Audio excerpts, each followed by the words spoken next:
నీ జీవితంలో కూడా ఎప్పుడు నేను ఎండిపోయా, నా బ్రతికి అయిపోయింది, ఇక నాకు నిరీక్షణ లేదు, నాకు ఆధారం లేదు, నా సంసారం ఎండిపోయింది, నా జీవితం ఎండిపోయింది, నా భవిష్యత్తు ఎండిపోయింది అని జీవితంలో ఎప్పుడు కృంగిపోకు.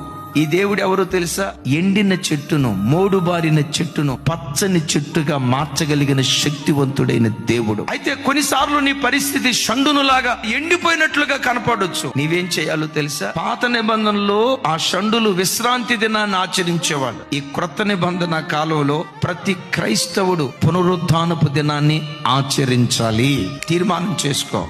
దేవా, నిన్ను చేరే ఆ రోజు వరకు ఒక్క పునరుద్ధానపు ఆరాధన కూడా నేను పోగొట్టుకోకూడదయ్యా. ఆరోగ్యం సహకరించకపోయినా ఆ బలహీన స్థితిలోనే మీ మందిరానికి వచ్చి ఏదో ఒక మూలను కూర్చొని గోడగా అనుకొని స్తోత్రం అంటా కూర్చుంటా గాని నీ సన్నిధిని నేను విడిచిపెట్టనయ్యా, విడిచిపెట్టను.